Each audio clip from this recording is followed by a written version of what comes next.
ரியல்மிலேருந்து P4X 5G அப்படிங்கிற புது 5G smart ஃபோனை இந்தியா லான்ச் பண்ணியிருக்காங்க. இது நல்ல ஃபோனா கெட்ட ஃபோனா அப்படிங்கிறத குயிக்காக பார்த்துடலாம்.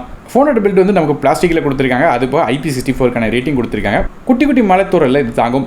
இது போய் இந்த ஃபோனில் வந்து ஆர்மர் செல் ப்ரொடெக்ஷன் கொடுக்குறதா சொல்கிறாங்க. ஃபோன் வந்து கொஞ்சம் கீழே விழுந்தால் ப்ரொடெக்ட் பண்ணு சொல்கிறாங்க. அதுக்காக கீழே போட்டு பார்த்துறாங்க. ஆனால் ஃபோன் வந்து ஜஸ்ட் வந்து ஒரு ப்ரொடெக்ஷன் கொடுக்குறதா சொல்கிறாங்க.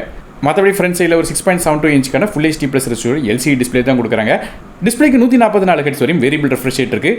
இது இப்போ 1000 நிட்ஸ் வரையும் பிரைட்னஸ் கொடுக்குறாங்க. இது ஒரு பஞ்சுவல் டிஸ்பிளே கொடுக்குறாங்க. LCD டிஸ்பிளே கொடுத்தக்கான ஃபிங்கர் பிரிண்ட்ஸ்க்கான சைடில் உள்ள பவர் பட்டனில் வருது. ஸோ LCD டிஸ்பிளேங்கிறனால AMOLED டிஸ்பிளே அளவுக்கு பெரிய குவாலிட்டி எதிர்பார்க்க முடியாது, நார்மலாக இருக்கும். மற்றபடியாக ப்ராசஸரை பொறுத்தவரை நமக்கு MediaTek Dimensity 7400 அப்படிங்கிற சிப்செட் கொடுக்குறாங்க. இந்த ப்ராசஸர் ரேங்கிங் இப்போ நீங்கள் ஸ்க்ரீனில் பார்க்கலாம். அதாவது இந்த ப்ராசஸர் மல்டி டாஸ்கிங் பண்ணலாம், டே டு டே ஆப்ஸ் எல்லாமே யூஸ் பண்ணலாம். கேம்ஸை பொறுத்தவரையும் என்ட்ரல் கேம்ஸ், மிட் செட்டிங் கேம்ஸ் வரையும் விளாடலாம். இது இப்போ செட்டிங்ஸ் லோ பண்ணிங்கன்னா ஹெவியான கேம்ஸ் கூட விளாட முடியும். BGMI கேம் வந்து 90 ஃப்ரேம் per செகண்ட்லையும், அதே ஃப்ரீ ஃபயர் வந்து 120 ஃப்ரேம்லேருந்து விளாடலாம்.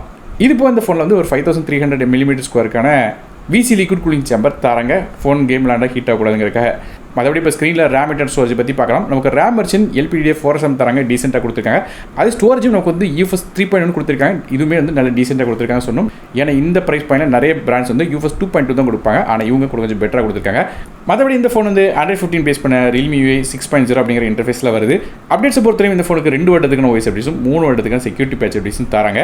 மற்றபடி கேமராஸும் பார்க்கும்போது ஃபோனில் பேக் சைடில் 2 கேமரா இருக்குது. மொதல் கேமரா 50 மெகாபிக்சலுக்கான ஆம்னிஷனோட OV5040 அப்படிங்கிற சென்சர் பயன்படுத்துகிறாங்க. f2.8 அப்பச்சில் வருது. ஆப்டிகல் இமேஜ் ஸ்டெபிலைஸ் சப்போர்ட்லாம் இல்லை. ஆனால் வீடியோஸ் ஃபோட்டோஸ்லாம் எடுத்தீங்கன்னா கண்டிப்பாக ஷேக் ஆகும். ரெண்டாவதாக ஒரு செகண்டரி 2 மெகாபிக்சலுக்கான கேமரா கொடுக்குறாங்க. மற்றபடி பிரைமரி கேமராவில் 4K footage 30 frame per second வரையும் கேப்சர் பண்ணலாம். அதே செல்ஃபி கேமரா பார்க்கும்போது ஃப்ரண்ட் சைடில் 8 மெகாபிக்சலுக்கான ஃப்ரண்ட் ஃபேசிங் கேமரா தராங்க. ஃப்ரண்ட் ஃபேசிங் கேமராவில் ஃபுல் HD வரையும் வீடியோஸ் ரெக்கார்ட் பண்ணலாம். மற்றபடி இந்த ஃபோட்டோ ஸ்டீரியோ ஸ்பீக்கர்ஸ் இருக்குது. இது போல் நெட்வொர்க்ஸ் நீங்கள் ஸ்க்ரீனில் பார்க்கலாம். 5G சப்போர்ட்லாம் இருக்குது. பேட்டரி சப்போர்ட் இதில் 7000 mAh battery 45 watt fast charging சப்போர்ட்டோட கொடுக்குறாங்க. 90 மினிட்ஸில் வந்து 1 to 100% சார்ஜ் வந்து எட்ட முடியும் சொல்கிறாங்க. கடைசியாக இந்த ஃபோனோட ப்ரைஸிங் இப்போ நீங்கள் ஸ்க்ரீனில் பார்க்கலாம். இப்போ இந்த ஃபோனோட பாசிட்டிவ் மற்றும் நெகட்டிவ் நீங்கள் ஸ்க்ரீனில் பார்க்கலாம். பாசிட்டிவ் பொறுத்து நமக்கு பேட்டரி லைஃப் நல்லா இருக்குது, பெர்ஃபார்மன்ஸ் நல்லா இருக்கும், கூலிங் சிஸ்டம் ஓகே. அது போக நமக்கு நார்மல் டே டு டே யூசேஜ்க்குலாம் நல்லா இருக்கும். ஆனால் நெகட்டிவ்னு பார்த்தீங்கன்னா நமக்கு வந்து LCD டிஸ்பிளே கொடுக்குறாங்க, AMOLED டிஸ்பிளே கொடுக்கல. கேமரா வந்து ஓரளவு ஆவரேஜாக தான் இருக்கும், பெருசாக இருக்காது. இது போக ஃபோன் வந்து கொஞ்சம் வெயிட்டாக இருந்த மாதிரி தெரியுது.